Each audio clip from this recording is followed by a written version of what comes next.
Halo guys, balik lagi di YouTube channel aku, Julita Sih.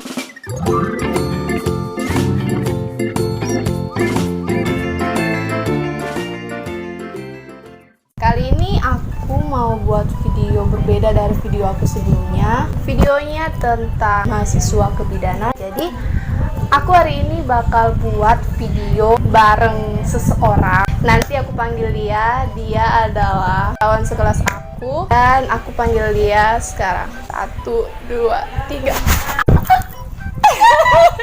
Oke, ini dia. Siapa namamu? Hai.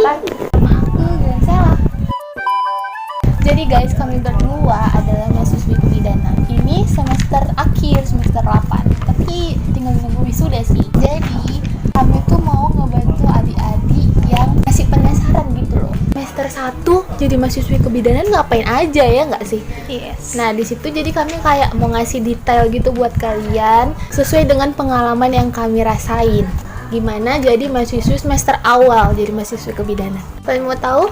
Jadi sebelum kami mulai dengan video kami, buat kalian yang baru pertama kali mampir di YouTube channel aku, kalian wajib subscribe dulu, tekan tombol merah yang di bawah, dan juga kalian tekan tombol like. Kemudian kami akan memulai video kami. Let's go. Nah, jadi sekarang kan kami bahas fokusnya untuk semester awal mahasiswi kebidanan. Apa aja nih Jul yang paling mahasiswi kebidanan tuh harus kayak gitu apa ya? Pertama, asrama, dan juga kita akan bahas tentang kampus. Oke, poin pertama yang kami mau bahas adalah tentang asrama. Nah, di asrama itu kami akan membahas tentang yang pertama struktur di asrama, peraturan-peraturan di asrama, ketiga ada kegiatan rutin di asrama. Oke, kita akan bahas satu persatu. Yang pertama struktur di asrama. Jadi berdasarkan pengalaman kami, asrama itu punya yang namanya 2 bunda asrama. Nah, jadi kayak mahasiswi baru yang baru masuk, terus diwajibkan tuh tinggal di asrama selama 6 bulan ya kan. 6 bulan nanti ada namanya camping day. Selama kita di asrama, kita diawasin sama bunda asrama. Jadi ibaratnya bunda asrama ini pengganti orang tua kita Ya. gitu. Kemudian yang kedua ada anggota BEM atau HIMA yang tinggal juga di asrama. Ketiga, senior atau PJ. Jadi peraturan di asrama pas tahun kami, setiap anggota hima ini himpunan mahasiswa kayak osisnya waktu sekolah gitu loh. Oi. Udah subscribe belum? Cepet subscribe. Jadi setiap anggota hima boleh tinggal di asrama dan bertanggung jawab untuk ngekoordinir adik-adik yang baru masuk. Misalnya kayak nih kalian-kalian yang mungkin mau baru masuk gitu kan. Nah, jadi anggota hima ini fungsinya bertanggung jawab untuk kayak ngajarin kita, ngelatih kedisiplinan kita. Terus kita juga punya yang namanya kakak penanggung jawab. Nah, kakak penanggung jawab ini fungsinya misalnya Jawabin per kamar gitu. jadi satu kamar itu kalau di zaman kita berapa orang ya, Jo? Ada 4 kan? ya, 4 orang. Dalam 4 orang ini kita punya kakak penanggung jawab satu kamar ya. Iya, satu kamar itu juga 4 orang penanggung jawabnya. Jadi satu kamar adean ini punya kakak penanggung jawab satu kamar juga gitu. Itu pemilihannya secara acak kan. Itu udah dikoordinir sebelumnya. Jadi kayak kita udah masuk itu udah ada pembagiannya. Fungsi kakak penanggung jawab ini misalnya kita punya masalah, kita tuh rindu orang tua. Iya, sama kampus belum paham sama pelajaran, nanti kakak PJ yang bantu jelaskan, bantu ngajarin gitu. Yang kedua, peraturan di asrama. Pasti setiap tempat itu punya peraturan, pasti nggak mungkin enggak. Nah, kalau di zaman kami itu sebelum kami masuk asrama itu ada kayak dikasih list gitu loh, barang yang boleh dibawa sama barang yang nggak boleh. Iya. Nah, kalau istilahnya barang yang nggak boleh itu disebut barang haram gitu ya kan. Yes. Karena bidan itu identik dengan cewek, tentang kerapian, kebersihan, kecantikan, keindahan. Jadi tidak boleh memakai celana. Pokoknya yang ketat-ketat nggak boleh. Jadi intinya kami yang mahasiswi baru yang tinggal di asrama diwajibkan untuk pakai rok, dan roknya juga nggak boleh yang span ya kan.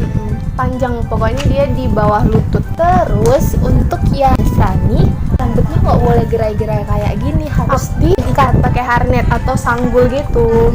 Dan juga rambutnya nggak boleh dipirang. Iya, diwarna. nggak boleh. Kalau misalnya kalian Ditegur. rambutnya diwarnain, kalian harus warnain hitam lagi gitu. Untuk yang muslim nih kalau nggak salah ya, cuman sepenglihatan kami kalau yang muslim pakai jilbab tapi jilbabnya harus tutupin dada, agak panjang gitu loh, semina ya namanya. Kami diwajibkan untuk pakai sepatu. Jadi kayak pakai sendal jepit itu ada area-area tertentu yang boleh ya nggak sih? Kayak ke kamar mandi itu boleh pakai sendal jepit. Nggak boleh salah pakai sepatu kalau keluar dari kamar. Jangan berani-berani keluar dari kamar pakai sepatu.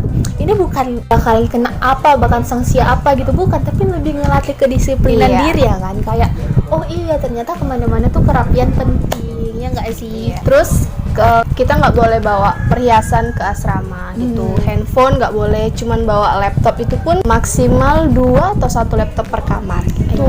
Jadi dalam 4 orang itu di situ juga kita dilatih untuk berbagi gitu loh. Jadi kayak satu kamar itu keluarga kita loh. Jadi kita juga bisa kayak pinjam-pinjaman barang, bisa berbagi gitu.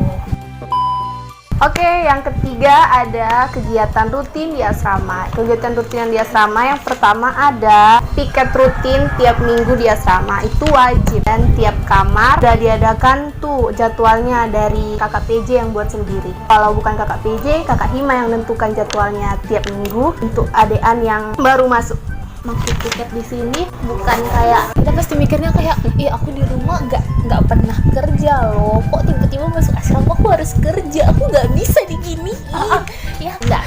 Jadi kamu maksud piket di asrama ini lebih kayak ngelatih kebersihan kita. Namanya juga cewek ya kan, mana-mana cewek itu identik dengan kerapian Ya, apalagi kesehatan, kita harus bersih total dari ujung rambut sampai ujung kaki gitu. Nah, jadi piket ini lebih kayak ke lingkungan kita, lingkungan sekitar kita. Misalnya kita di kamar nih 4 orang, kan nggak lucu aja ya kan kalau misalnya kamarnya berantakan. Itu sih piket maksudnya. Ada juga yang kedua itu ada kunjungan. Tiap Sabtu itu orang tua kalian boleh ngunjungin kalian tuh di asrama, entah pacar, entah kawan-kawan kalian lah pokoknya. Setiap Sabtu boleh mengunjungi kalian di asrama. Jadi kan kita 6 bulan nih wajib asrama, baru masuk tingkat 1 6 bulan wajib asrama. Nah ini jangan berpikir 6 bulan horor kali aku nggak bisa ketemu siapa-siapa, aku nggak kenal siapa-siapa. Jangan pernah berpikir kayak gitu, karena setiap minggu ada jadwal kunjungan. Nah kalau misalnya jadwal kunjungan, misalnya orang tuanya sekitar Medan karena kampus kami di Medan, boleh datang tuh di hari Sabtu karena kan hari libur ngampus. Jam kunjungannya juga ada jam-jam tertentu gitu. Peraturan setiap universitas beda-beda ya kan. Kalau kita jam 10 ya? Iya, jam 10 sampai jam 6 sore.